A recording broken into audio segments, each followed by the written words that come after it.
12 de setembro, tem vários discos aqui. Eu vou mostrar 2 porque eu sei que vai gerar comentários breves, para depois mostrar os outros com mais calmas.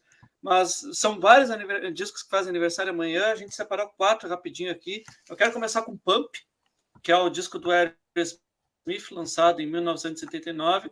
O Aerosmith, que depois de toda uma fase decadente ali no início dos anos 80, que eu gosto do Rock na Hard Place, eu gosto muito do disco que vai lançar ali o Done With Mirrors, alguma coisa assim, mas eles lançam Permanent Vacation e aí depois com Pump estouram de novo. Aqui tem clássicos, né? Tem Janis Garagan, Young Lust, Love in an Elevator. É o Aerosmith que dá início a toda uma nova geração de fãs que desconheciam clássicos como Rock, como Down the Line, e aqui vai conquistar também toda uma geração de fãs femininos, né? O Aerosmith se apresentando para as mulheres.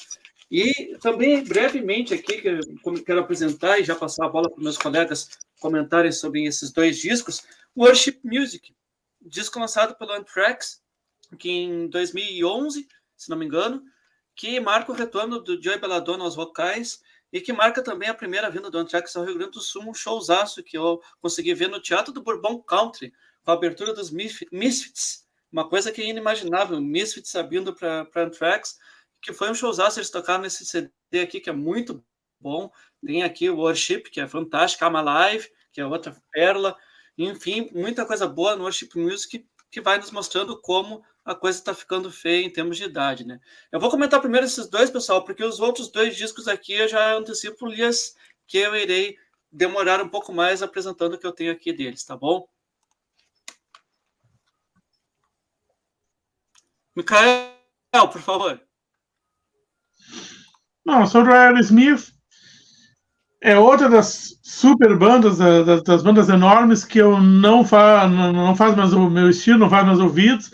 Cheguei a assistir a banda ao vivo no anfiteatro do Beira-Rio, há um tempo atrás, e a lembrança que eu tenho do show é uma adolescente dançando e se remexendo ao som de Pink, com os pais dela filmando ela.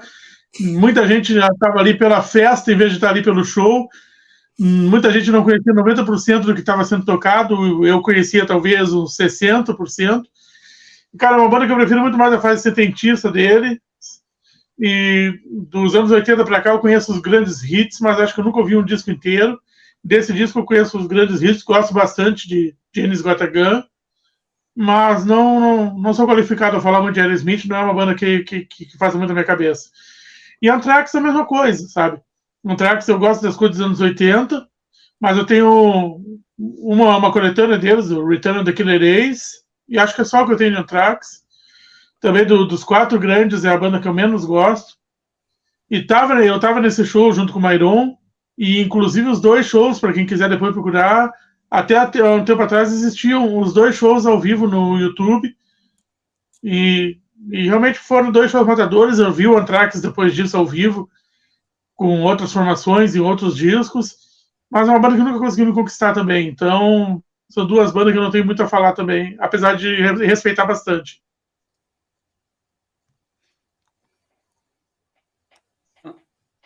Pra te ver, André, a coisa é feia entre nós 2, né? É bom que a gente não briga pelos discos, só alguns.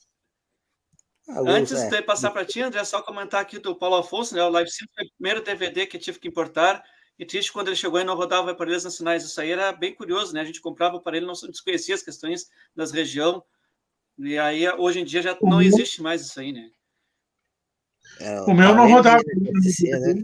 Que tinha os rolos, né? As regiões. O meu também não rodava no meu DVD, e depois eu consegui um home theater, aí que eu fui assistir realmente o DVD. Tive que importar também, porque ele não saiu nacional. André, sobre o Aerosmith e sobre o Anthrax. Sobre o Aerosmith, Smith, na verdade. Você tem que falar caprichado, professor de inglês falando errado, né? Não dá, né? Então tem que falar caprichado, Aerosmith. Aerosmith. Silva. Nossa, eu às vezes pronuncio assim, tipo, quando a gente aprende, é aquela coisa, você aprende a pronunciar de um jeito, Aí para você aprender a pronunciar certo depois é uma luta. Não interessa se você fala inglês anos ou aprendeu ontem, mas é uma luta para você pronunciar corretamente depois, né? Para você reaprender a falar o nome da banda. Então, para mim era o Aerosmith, né? Eu sou da mesma opinião. Black Sabbath é eterno, não me interessa que seja Black Sabbath. É complicado, não tem jeito. Mas vamos também, temos também que ficar aí. É porque nós somos muito nerdão dessas coisas aí, não temos que ficar aí muito também fresqueando, porque o importante é você saber sobre qual banda está se referindo. Bom, Aerosmith, vamos lá. Conheci por causa do filme, né? Conheci a banda por causa do filme lá da filha dele, da Liv Tyler, lá do Armagedon. Armagedon. Foi lá que conheci o Aerosmith. Aí depois fui atrás das outras coisinhas ali, mas assim, eu também, dessa parte aí eu sou meio como o Mikael, sou especialista nessa parte do Aerosmith ali, ainda tenho muito a conhecer a respeito deles ali, né? Mas né, é uma banda ali que tem algum respeito, né? E algumas, bem que tem umas cançõezinhas deles que são doses também, né? Mas no geral, assim, é uma discografia digna. Sou do Anthrax, né? Uma banda que me agrada bem mais, né? Não sou também nenhum especialista, nem um grande conhecedor ali da banda ali, mas no geral ali tem uma discografia bacana, tem uma discografia ali interessante. Esse Worship Music, né? Que é o que foi citado aqui, né? Isso. Isso, né? Eu não... o Worship Music, que é o de 2011, né? Então eu tenho só o We've Come For You All, no caso de 2003 ali, que era o vocalista antigo ali, o John Bush. John Bush. John Bush. É o Bush. Então, na época que era o John Bush ali, então é um disco que me agrada bastante também, né? Então, assim, o Anthrax no geral, eu acho que eles têm uma discografia também digna, uma discografia assim, mesmo com as trocas de vocalistas ali, né? Não acho que se perdeu muito, né? Principalmente ali porque imagino ali que com a liderança ali do Scott Ian, né? E tudo, a banda sempre manteve ali um ótimo patamar, então o que posso comentar sobre eles é mais isso, coisinha simples, nada, só dizer, gosto, o que aparece no meu som me agradou e ainda falta muito conhecer muita coisa deles ainda, mas tenho estima pelo aquilo que eu conheço. Legal. Eu sou muito fã. O Aerosmith assisti 2 vezes, o Anthrax assisti 2 vezes, então acho que isso já diz muito, né? E seguindo na linha thrash, tem um disco debutando hoje, um disco que eu gosto bastante, que é o Death Magnetic, e que surpreende, né? Já está fazendo 15 anos do Death Magnetic, que eu tenho nessa versão aqui, que é o box. O Death Magnetic saiu em diversas versões box, né? O CD que eu tenho, eu vou ter que buscar. Um box. Já voltei. Isso, pega aí. Pega enquanto eu vou me exibindo aqui. Esse box, eles são 5 LPs em 45 rotações. Eu lembro que o Fernando queria ele para fazer negócio, né? Mas não tem jeito, Fernando. Assim, esse aqui eu não vou me desfazer. Cada LP tem 2 canções. Estão apresentando aqui, né? Tem um mini set aqui. Tem o CD junto. Aí o CD com todas as canções. O encarte com as letras, né? Aqui, Death Magnetic. E aí, então, começam os 5 vinis, que vem cada um com uma música de cada lado. Então, vinil 1, vinil 2, sempre apresentando estes túmulos, né? Só vou apresentar a frente dos vinis, é só para mostrar que existe esse box, eu já resenhei ele para a consultoria do rock. E é um descasso. Esse aqui eu consegui na época dos bons tempos da Amazon. A gente podia comprar na Amazon com um frete bem barato e chegou aqui, eu não lembro quanto ele custou, mas certamente eu não foi caro. Versão americana também não tinha problema, o frete americano era bem barato. O Michael deve se lembrar disso, que a gente comprava CD a 1 centavo dos overstocks na Amazon, com frete a R$6, alguma coisa assim, e nem isso não era $6, talvez. Descasso, 15 anos, Mikael. Death Magnetic, o meu vinil é mais humildezinho, é a versão 33 e 1/3. Ele é duplo, tem todas as músicas, mas é duplo, não é a caixinha que nem do Iron. E é um disco que eu gosto bastante. Depois de tudo que o Metallica fez com o Load, Reload e o Saint Anger, é um disco que veio como tipo uma redenção, assim, finalmente o Metallica voltou a gravar algo bom. Cara, eu arrisco a dizer, para ser polêmico, que ele está no mesmo nível do Injustice for All. Tem algumas músicas que eu gosto bastante, né? Principalmente The Day That Never Comes. Sempre foi a minha favorita desse disco aqui. E é um disco que eu gosto mais dele do que do Hardwired, do que o 72 Estações, 72 Seasons. É produzido pelo Rick Rubin, que não sei se mudou alguma coisa no som da banda, mas pelo menos eu acho que fez eles voltarem a ter vergonha na cara e voltar a ser uma banda de rock e de heavy metal. É um disco que eu gosto bastante.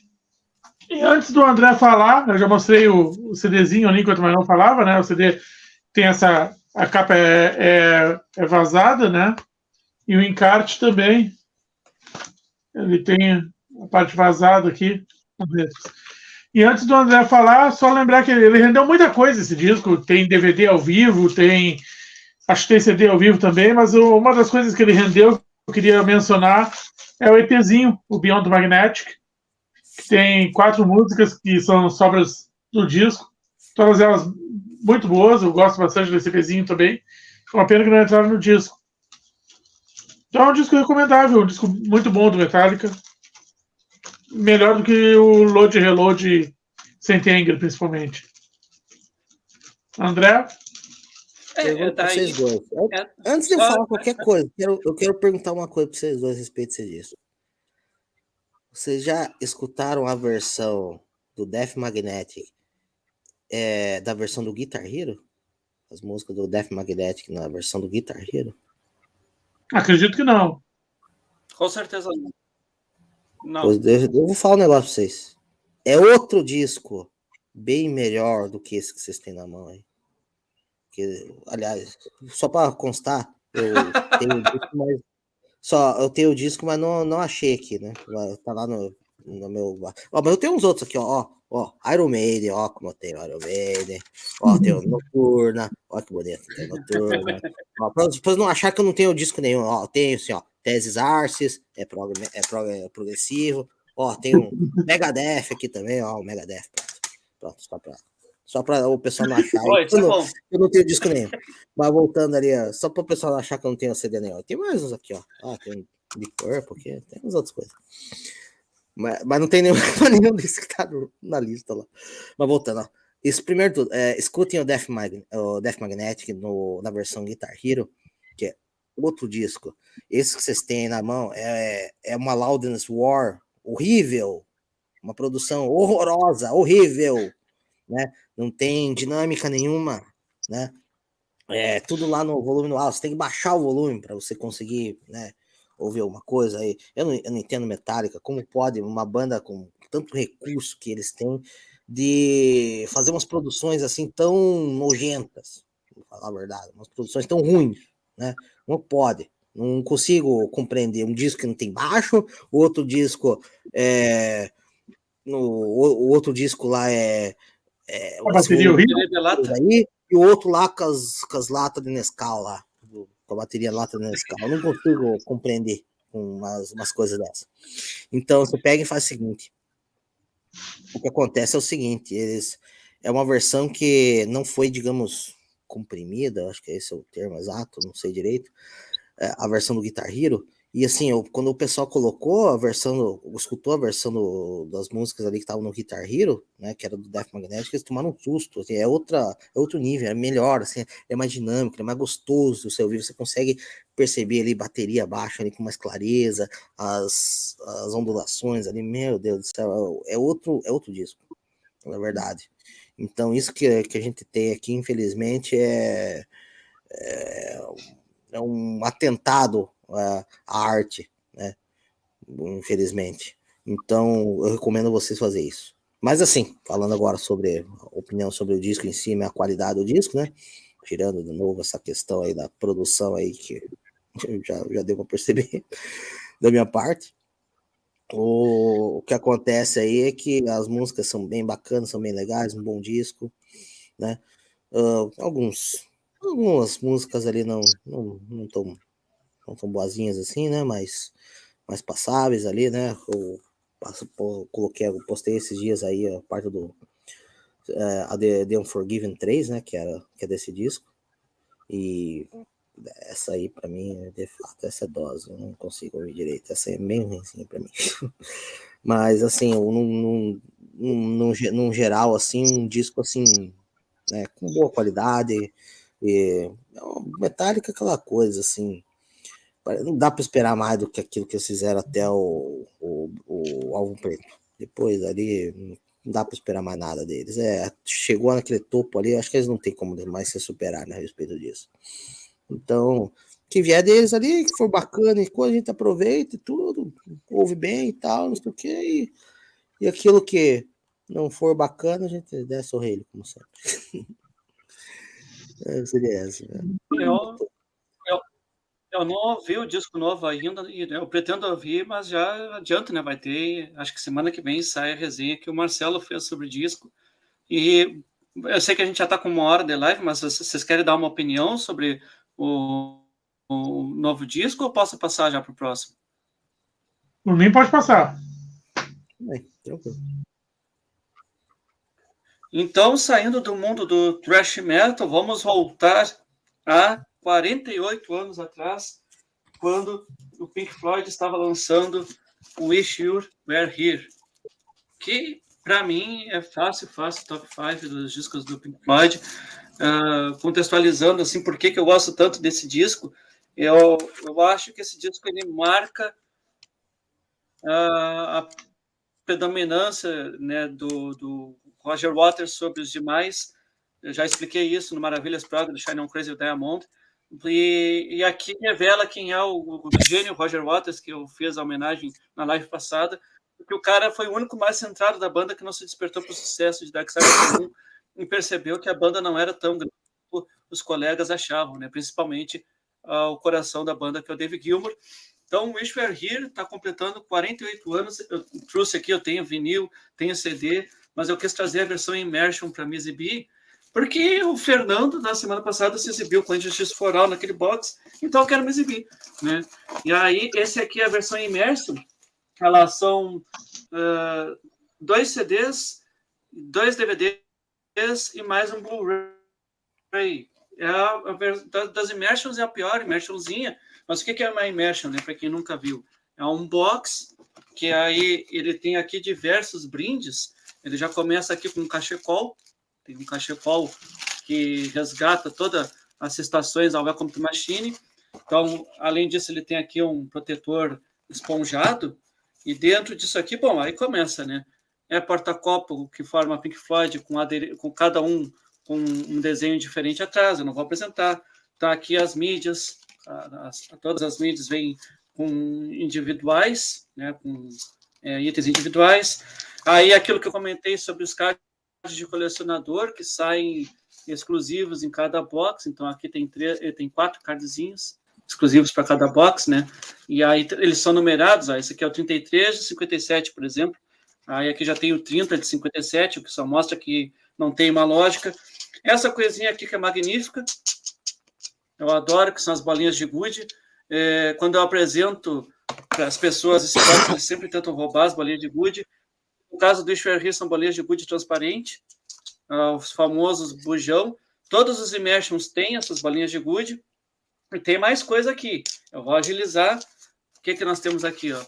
Ingresso, né? Réplica do ingresso, réplica do backstage e segue adiante, né? Porque ainda tem aqui um pouco da parte dos créditos desse box, e isso aqui que é o fantástico, né? Um livro com várias fotos e a história por trás de Wish You Were Here, mostrando como é que são o período de gravação e tal. Por fim, encerrando com a magistral obra do Storm Thorgerson, que é o responsável por essa famosa arte, né, que é o cara mergulhando, que é o The Dive, e outro livro gigantesco, este sim gigantesco, com mais história, mais imagens, né, uma outra parte do The Dive, e aí, agora sim, né, aqui, eles são alocados individualmente ou pode guardar lá nas caixinhas. Já fiz a minha aparição aqui sobre o Wish You Were Here, mas eu quero comentar novamente, né? É um descasso centrado, para mim, em Shine On, e que tem a esperteza ali do Waters, né, em dividir Shine On em várias partes para eles lucrarem mais. Isso aí está contado lá no livro do Nick Mason também, né? Como eles não gostaram.